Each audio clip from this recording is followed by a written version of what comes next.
September 6, 1976, Hakoda Airport, northern Japan. A quiet afternoon becomes a Cold War fault line. A thunderous roar cuts through the clouds as a massive silver shape breaks into view, fast, low, and wildly out of place. Civilians on the ground look up in confusion. Air traffic controllers freeze. On their radar screens, the unknown contact is descending far too quickly.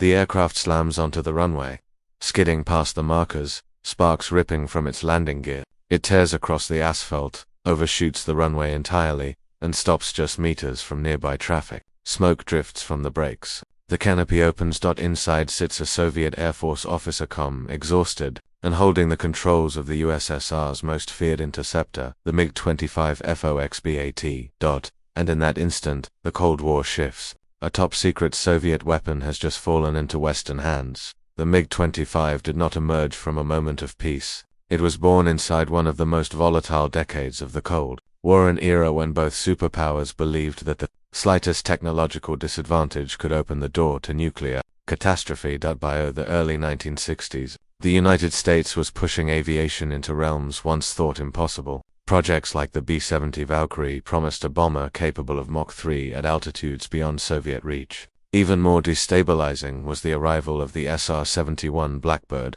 an aircraft that could fly above 80,000 feet and outrun every missile the USSR possessed. On radar screens from Murmansk to Vladivostok, the SR-71 appeared as a taunting symbol of American confidence, an intruder too fast to catch, too high to challenge, too sophisticated to threaten directly. In Moscow, this growing imbalance ignited deep anxiety. The USSR controlled vast stretches of airspace, but the speed of American reconnaissance meant that breaches could occur with little warning. Soviet leaders feared that one day a bomber might move as quickly and invisibly as the Blackbird. A theoretical weapon could become a real vulnerability, and the Kremlin refused to allow that gap to widen. Thus began the secret directive: build an aircraft faster than anything the Americans could fly and make it climb high enough to meet them head-on.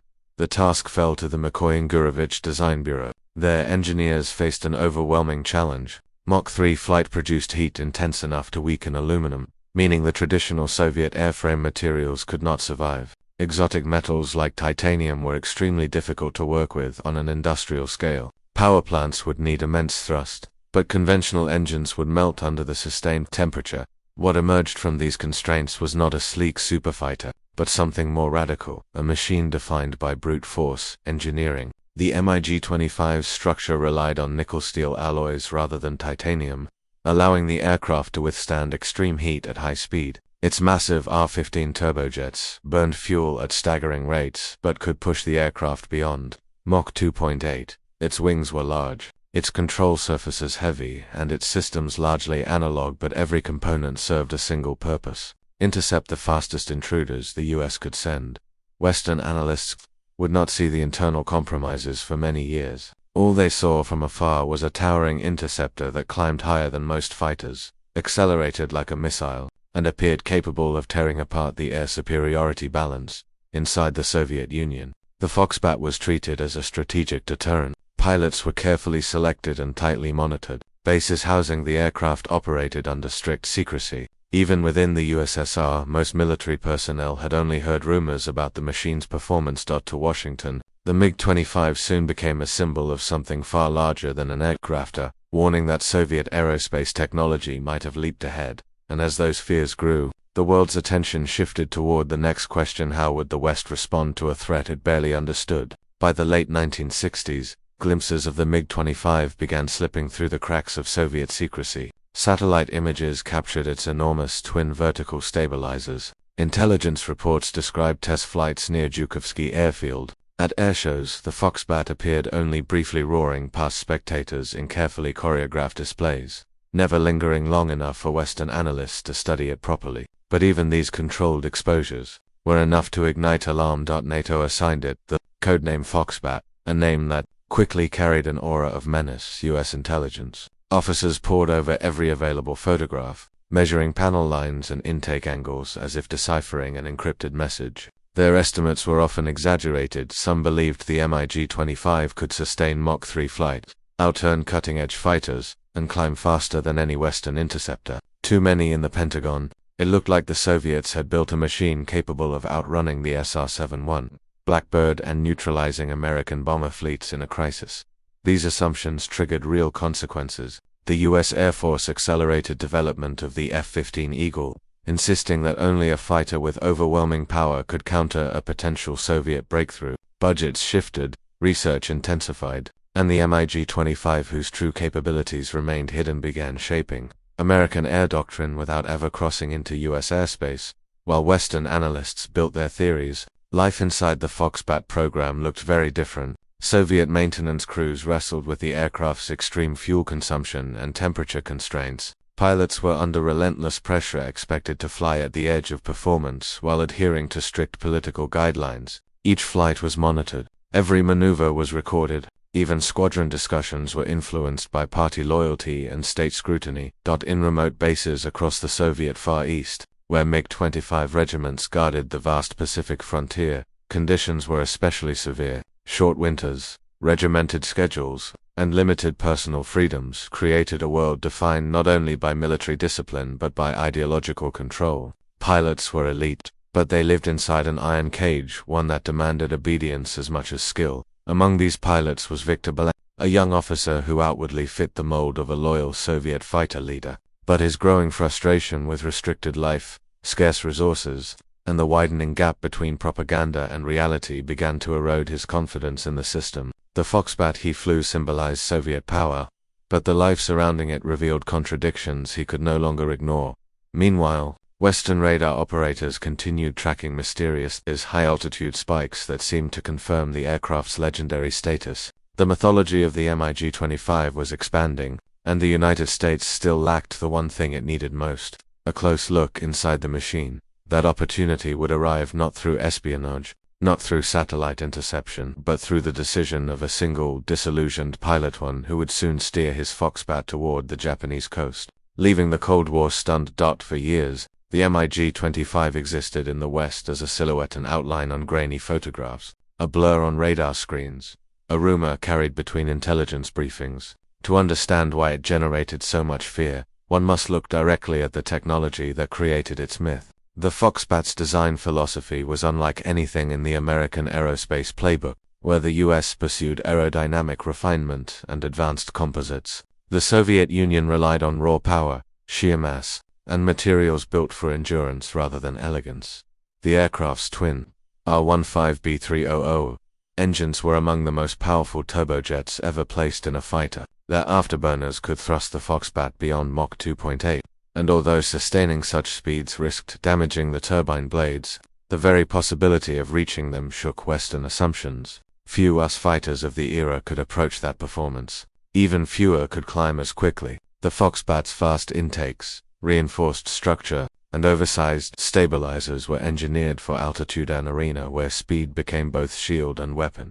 Its massive Smercher radar, among the largest ever fitted to a fighter, could detect targets at long distances, particularly high-altitude aircraft. Paired with long-range R-40 missiles, the MiG-25 could threaten reconnaissance flights that once seemed untouchable. The aircraft's purpose was not to outmaneuver opponents in close combat. It was to sprint skyward, lock onto a distant intruder, and fire before the enemy even knew it had been detected. In this role, it excelled. This narrow but formidable specialization created a strategic ripple. American planners feared that Soviet air defenses were evolving into a layered, high-speed barrier capable of challenging the most advanced aircraft in their arsenal. If the MiG-25 could reliably intercept the SR-71 or a Mach 3 bomber concept like the Valkyrie, the United States would lose a critical advantage in strategic reconnaissance. Cold War doctrine depended on information timely, precise, unfiltered by Soviet censorship. Anything that threatened those reconnaissance flights threatened American decision-making itself. At the Pentagon, the Foxbat's supposed capabilities triggered a reassessment of U.S. air superiority doctrine. The Air Force shifted resources toward projects that emphasized high thrust, powerful radars, and large missile loads, the design principles that ultimately shaped the F-15. Eagle engineers studied every available photograph of the MiG-25, convinced they were witnessing the first stage of a Soviet technological surge. The aircraft's size, speed, and radar signatures suggested a machine capable of rewriting aerial combat. Yet, inside the Soviet Union, the Foxbat was recognized for what it truly was: a highly specialized interceptor designed to counter one very specific threat. It was immensely fast, but fuel-thirsty. It was powerful, but heavy in turns. It was innovative, but intentionally simple in certain areas to ensure reliability across remote airfields. These contrasts between perception and reality, between political fear and engineering, truth formed the heart of the MiG-25 story, and they set the stage for the next layer of this narrative, the human cost of flying a machine that symbolized both national pride and personal confinement. Behind the towering reputation of the MiG-25 stood the men who flew it, pilots trained to operate one of the fastest aircraft ever built, yet confined within a system that allowed them almost no freedom of thought. Inside the Soviet Air Force, Foxbat pilots were considered elite, but their lives were shaped as much by political oversight as by aerial skill. Every flight was logged, every conversation monitored, every personal relationship quietly evaluated. The aircraft symbolized national strength. The pilots symbolized loyalty to the state. To fall short in either role was unthinkable. For Viktor Belenko, this environment grew increasingly suffocating. He was ambitious, disciplined, and deeply proud of his ability to master a machine that demanded precision under extreme conditions.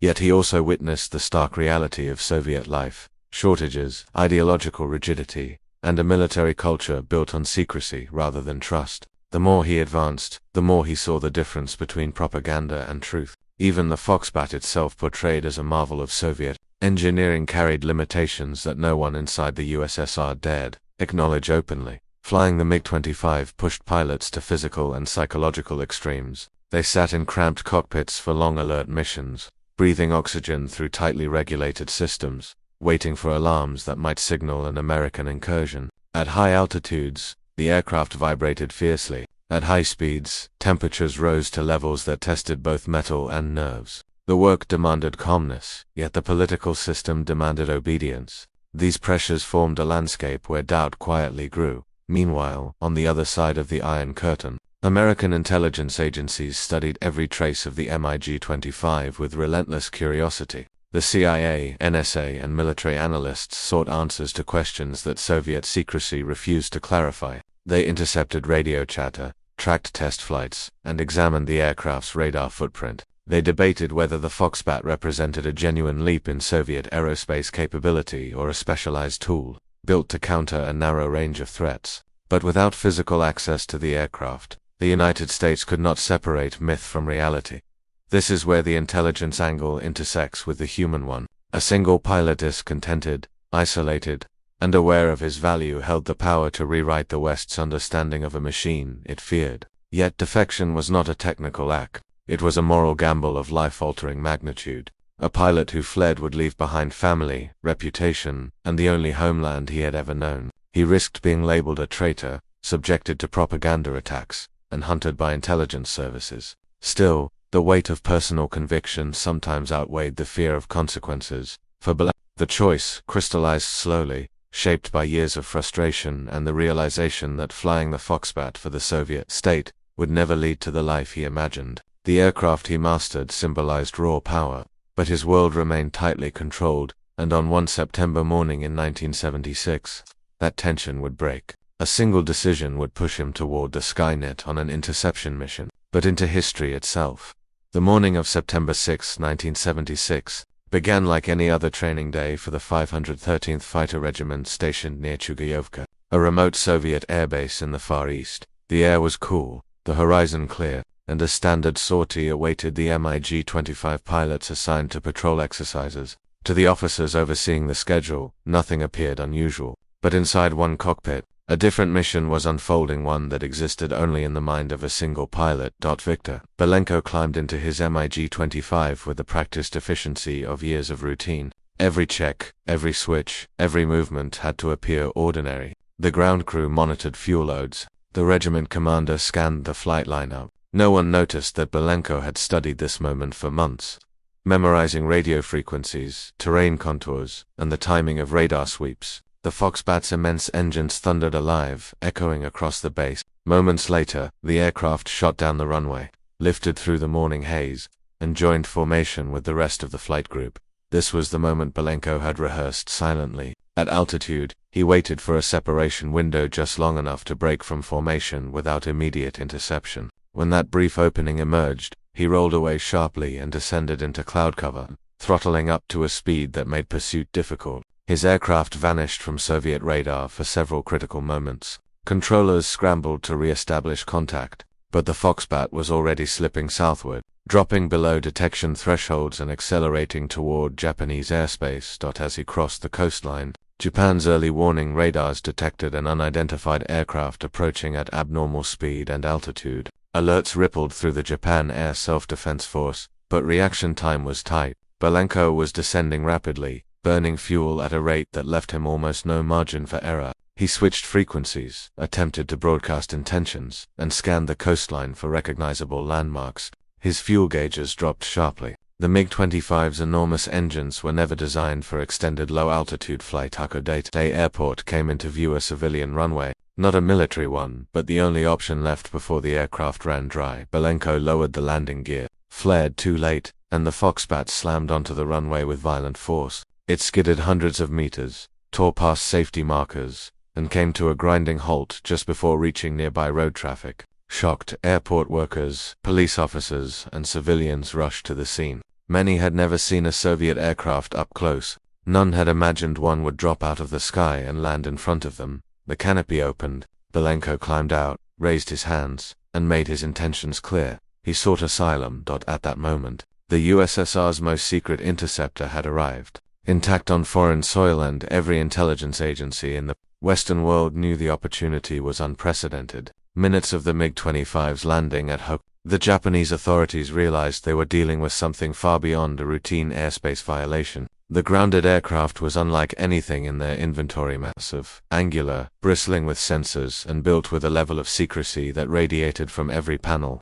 When word reached Tokyo, emergency channels were activated. When the news reached Washington, analysts immediately understood the significance. The West had just gained access to one of the Soviet Union's most closely guarded weapons. Japan quickly transferred the aircraft to Kito's airbase, where it could be secured under higher military control. Their US and Japanese intelligence teams began a detailed, methodical examination. The priority was clear: determine whether the Foxbat was the revolutionary superfighter that NATO feared, or something very different, something more specialized, more constrained, yet still formidable. For the first time, Western engineers could study the aircraft's construction up close. What they discovered challenged years of assumptions. Instead of advanced titanium alloys, the MiG-25 was built primarily from nickel steel, chosen for heat resistance rather than futuristic sophistication. Its avionics, though powerful in raw output, were based on robust but comparatively simple analog technology.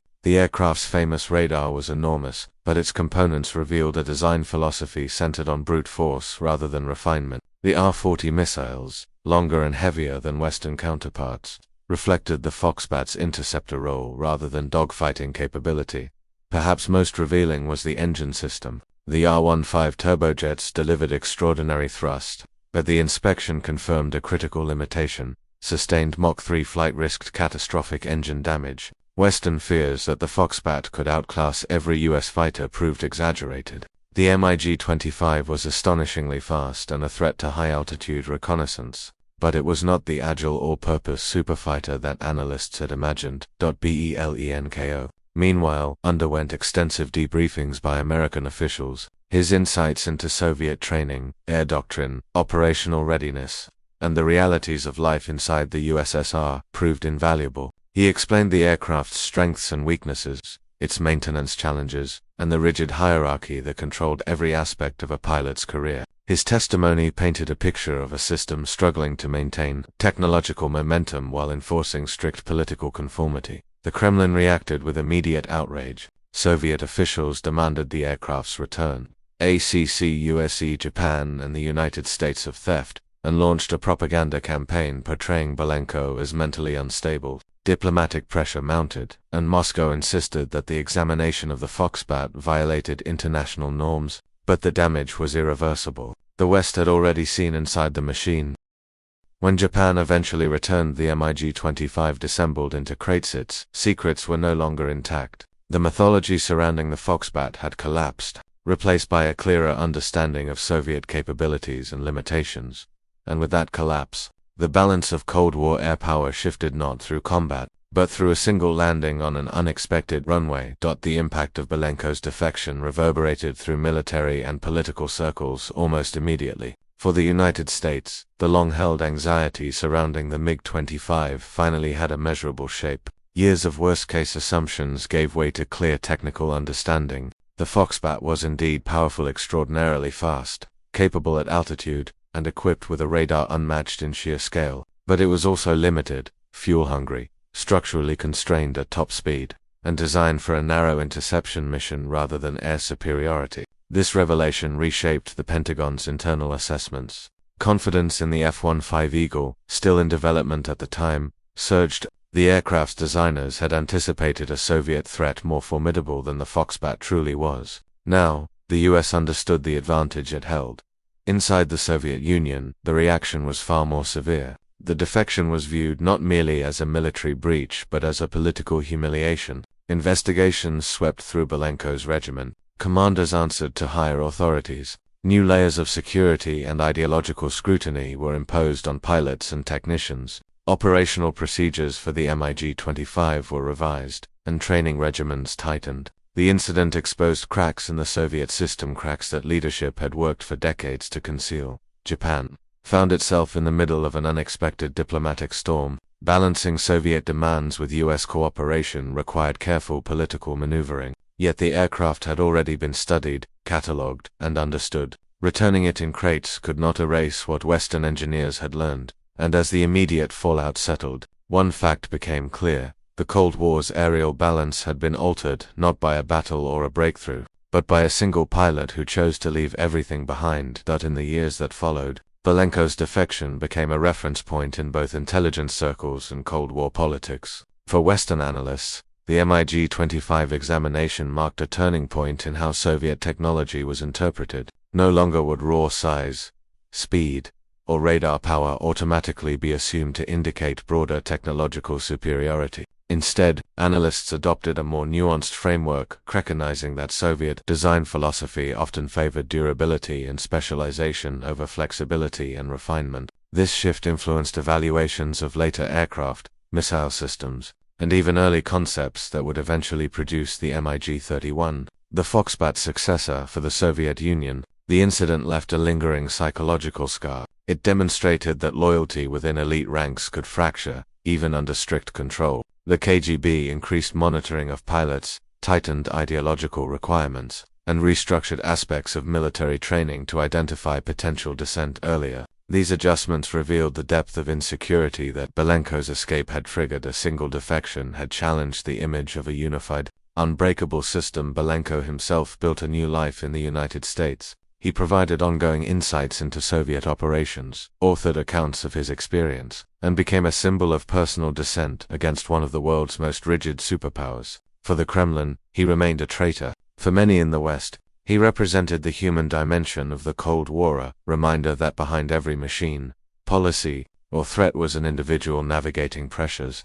Invisible from the outside, the MiG-25 would continue to serve for decades, respected for its speed but never again feared as an enigma. The mystery had been broken open, and because of that, the Cold War's aerial theater entered a new era, one defined by clearer understanding, sharper intelligence, and the knowledge that even the most guarded secrets could be undone by human choice. The story of the MiG-25 Foxbat is ultimately not the story of an aircraft, but of perception, of how fear, secrecy, and incomplete information can shape global strategy. For years, the Foxbat existed more as an idea than as a machine. It appeared on radar screens as a symbol of Soviet technological ambition, a reminder that the Cold War was driven as much by uncertainty as by capability. American planners reacted to what they believed it could do, not to what it truly was. In that gap between belief and reality, doctrine shifted, budgets expanded, and new aircraft were born. Belenko's defection closed that gap with startling finality. One pilot, acting alone, allowed the world to see the truth inside a machine that had become larger than life. His decision revealed the limits of Soviet design, the constraints of its system, and the complexity of the human beings within it. It showed that even the most secret technologies are ultimately shaped by the societies that build them, and by the people who operate them. The MiG-25 remains a remarkable creation, fast, imposing, engineered with clarity of purpose. Its legacy endures not because it changed the skies, but because it changed the way nations interpreted the shadows cast by their adversaries. In the end, the Foxbat reminds us of a deeper Cold War truth, that power often lies not in what is hidden, but in what is finally understood.